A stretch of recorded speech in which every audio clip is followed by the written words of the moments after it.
Abang, Hmm. abang kenal tak Abang Tesla? Abang apa?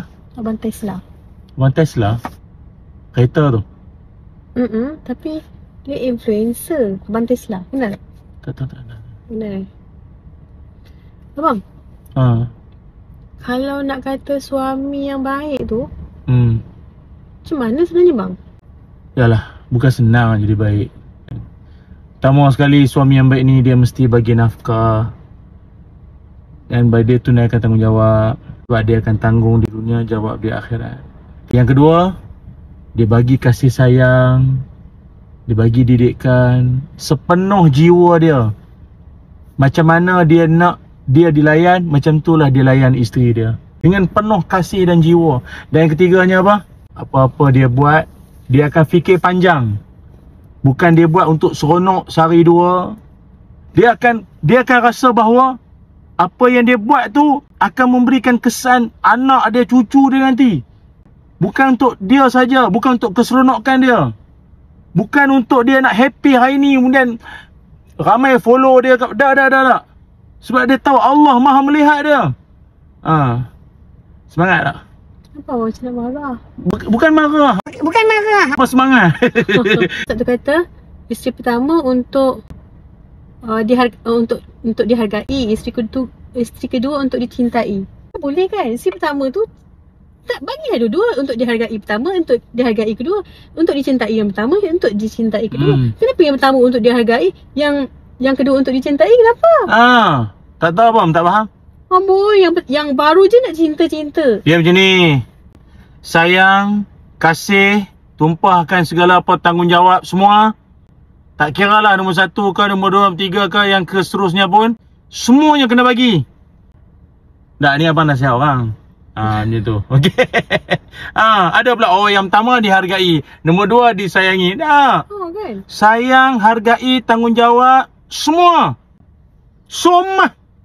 Tapi yang paling senang tu, biarlah kat satu tu je kan. Sayang kat situ, tanggungjawab kat situ, cinta kat situ kan. Tak payah lagi bagi kan, susah pening kepala dah kan. Ya. Dalam kamus hidup orang beriman, tak ada istilah malas. Malas ni tak ada. Malas ini pun salah satu daripada yang Nabi ajar, minta berlindung. Kalau bahasa Arab disebut al-kaslu ataupun al-kasal. Kasal ini maknanya pemalas. Pemalas sungguh. Setengah orang paling teruk punya malas fikir. Dah malas fikir, malas fikir. Fikir pun malas. Kan? Maka apa yang diajarkan oleh Nabi SAW, setengah orang punya malas nak cari rezeki untuk nak menyara keluarganya sampai tahap dia meminta-minta. Apa kesan dia? Nabi SAW bersabda, kata Nabi, ma yazalur rajul yas'alun nas hatta ya'tiya yaumal qiyamah laisa fi wajhihi muz'atul lahmin.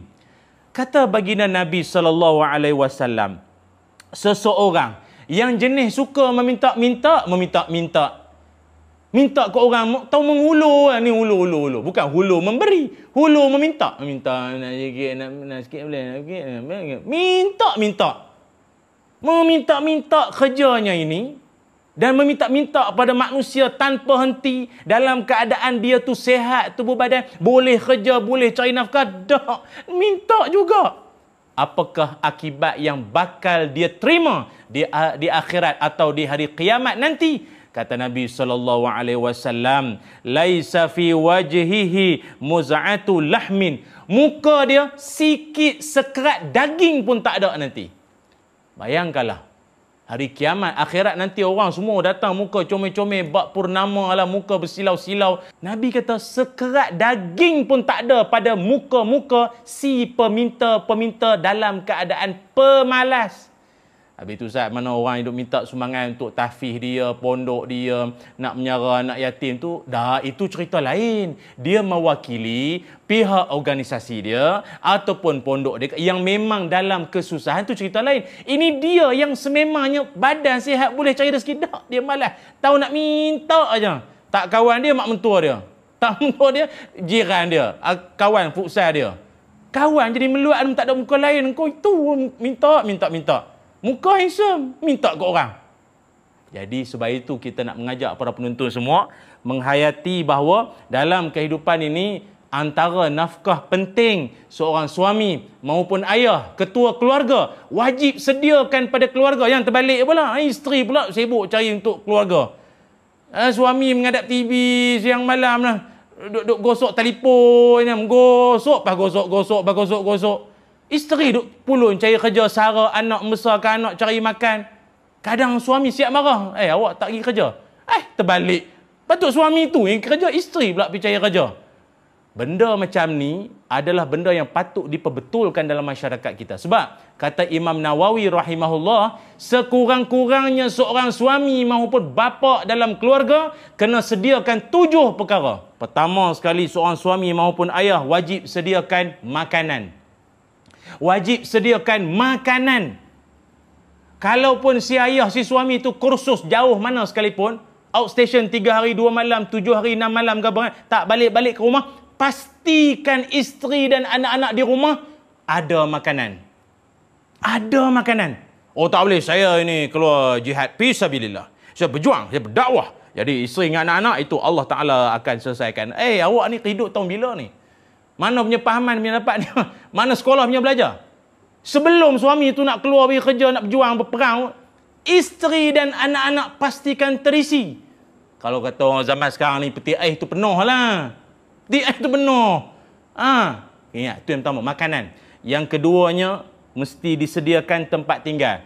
Jangan ada di kalangan ni suami-suami di luar sana, sebelum kahwin, sebelum nikah, bulan bintang awan semua bagai janjinya elok. Dia menikah saja, isteri dia tanya, abang, mana rumah kita? Tak payah rumah. Ni bawah jambatan cukup. Abang kata nak beli rumah. Tak payah. Beli rumah pun nanti Dajjal, Ya'juj datang sapu habis. Dia sebenarnya memang ada suami-suami yang kita akan suruh dia pergi swab test lah. Kita suruh dia pergi cek suhu lah. Ni tak sihat punya suami. Awak ni fikir apa ni? Benda lah awak punya fikir. Menyediakan tempat tinggal untuk si isteri. Jadi macam mana pula yang si suami ajak isteri mai duduk sekali dengan mak dia, macam mana tu? Maknanya isteri duduk tinggal bersama sebumbung dengan mertua. Itu pun dengan persetujuan dan kerelaan hati si isteri. Kalau isteri tu tak setuju, saya tak nak duduk dengan mak awak, saya tak nak duduk dengan mak mentua, saya tak nak. Bincang elok-elok bang. Bincang elok-elok. Bincang elok ya. Sebaik-baiknya. 2. Yang ketiganya adalah menyediakan pakaian. Menyediakan pakaian. Yang keempat, menyediakan bahan masak. Termasuklah barang-barang ataupun perkara-perkara asas lah.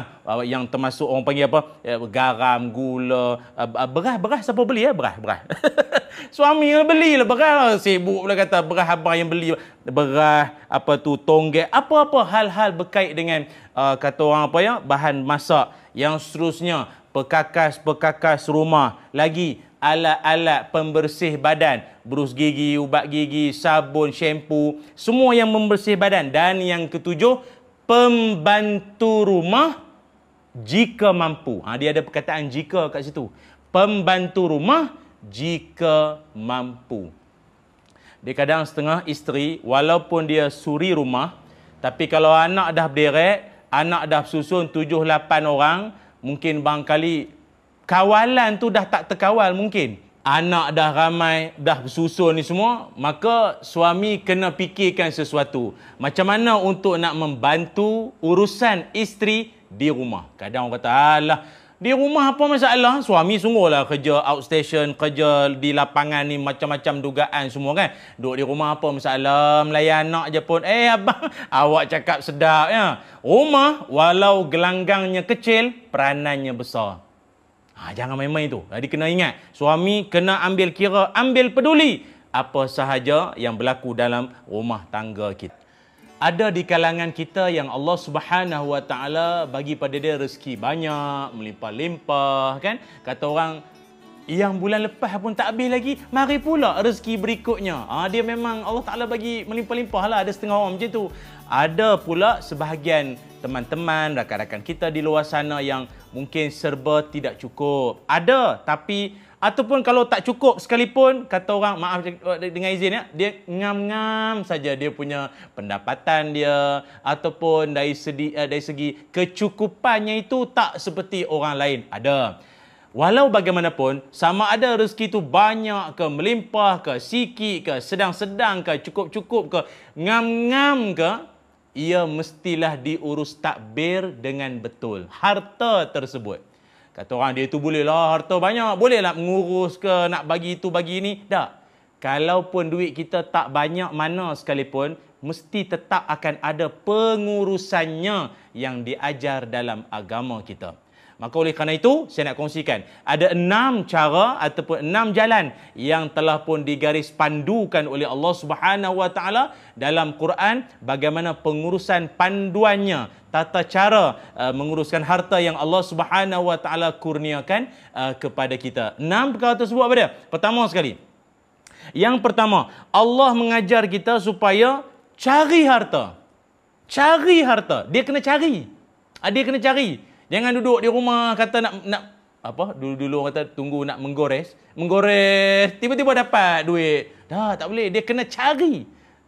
Yang masuk pertandingan yang apa, itu cerita lain. Ini yang memang dia kena cari. Dalam Quran, Allah Taala ada berfirman, A'udzubillahi minasyaitonirrajim. فَإِذَا قُضِيَتِ الصَّلَاةُ فَانْتَشِرُوا فِي الْأَرْضِ وَابْتَغُوا مِنْ فَضْلِ اللَّهِ إِلَى آخِرِ الْآيَةِ Sadaqallahul Azim.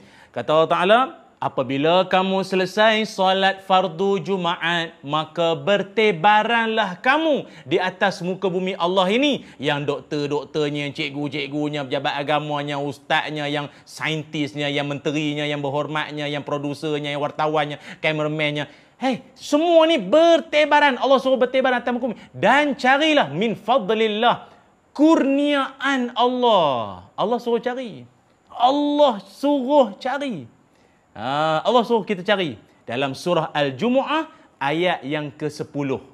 Itu yang pertama. Cari harta, cari rezeki, cari pendapatan. Itu yang pertama. Yang keduanya, Allah Subhanahu Wa Taala juga suruh kita setelah cari, dah dapat, belanjakan dan jangan takut miskin. Ini yang kedua. Belanjakan harta tersebut, namun jangan takut miskin.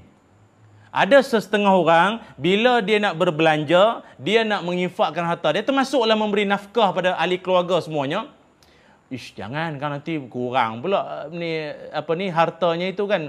Ada setengah orang bila dia tengok saja dekat mesin ATM, tengok baki. Dia tengok sesak nafas dia kata.